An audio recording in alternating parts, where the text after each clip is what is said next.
Yavaş. Ben oturayım. Kardeşim bırak.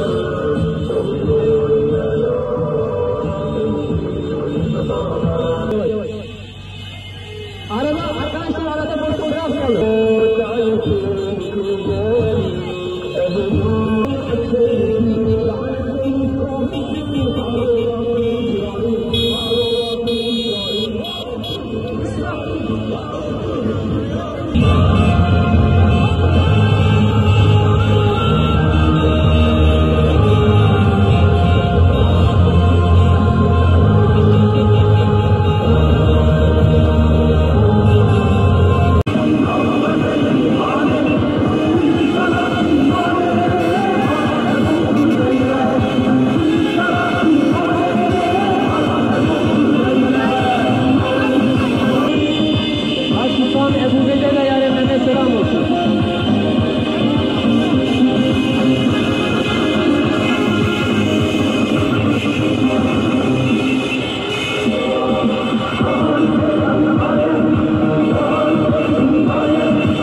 Evet.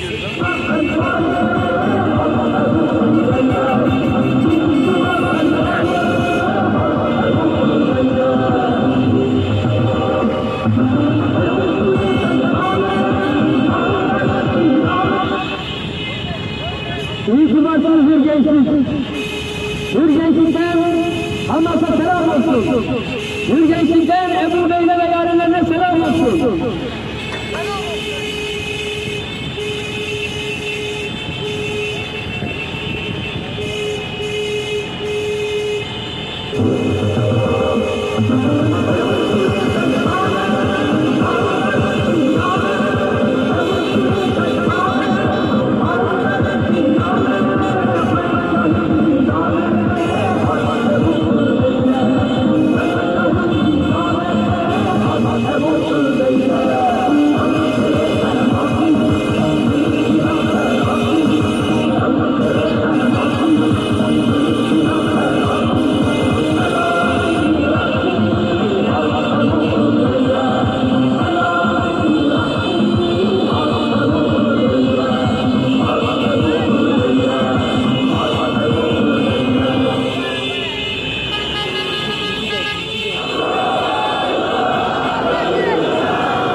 Yahudi akademisyen söylüyor kıymetli Müslümanlar. Ve diyor ki bakın diyor onlarda Allahu Teala ayet-i kerimede onlara şöyle söylüyor. Diyor ki ey iman edenler sabredin. Ama onlar bizi çok iyi anlamasına rağmen bugün bizim aramızdaki bu kopukluklardan ve birbirimize sahip çıkmamamızdan dolayı parçalanmışlığımıza bakarak bugün bize her türlü saldırıyı yapıyorlar ve her yerde bugün öldürülen, hor hakir görülen ne yazık ki Müslüman kardeşlerimizdir. Bundan dolayı biz Hüdapar olarak söylüyoruz ki her zaman ve her mekanda bu kuşatma bitene kadar, bu saldırı bitene kadar meydanlarda olacağız ve meydanlarda hakkı haykırmaya devam edeceğiz. Tekbir! Allah! 7 Ekim sabahı Filistin direniş hareketleri tarafından işgalci Siyonistleri bozguna uğratan bir operasyon gerçekleştirildi. Operasyonu titizlikle yürüten direnişçiler terör şebekesini tarihi bir ders verdi. Daha sonra bütün vahşetiyle saldırıya geçen Siyonist terör şebekesi uluslararası savaş hukukunu ve insanlık değerlerini yok sayarak çocuk, kadın, yaşlı demeden sivil halkın üstüne bombalar yağdırmış ve binlerce kardeşimizi katletmiştir. 7 Ekim'den sonra tüm dünya halkları işgal rejiminin katliamlarına karşı meydanlara döküldü ve ayağa kalktı. Siyonist terör şebekesinin zulmünü lanetleyip Filistin halkının yanında olduklarını tüm dünyaya ilan etti. Geniş çaplı eylemler düzenleyip boykot hareketleri başlattılar. Siyonist terör şebekesine hizmet eden ve ekonomik olarak destek veren firmalara ve ürünlere karşı boykot bilincini kuşanan tüm onurlu insanları selamlıyoruz ve şu çağrıda bulunuyoruz. Siyonistlerin ve destekçilerinin mallarına süresiz bir şekilde boykot uygulamaya devam edilmelidir. Özellikle tüm esnaflarımız Siyonistlere destek veren firmaların mallarını alıp satmamalıdır.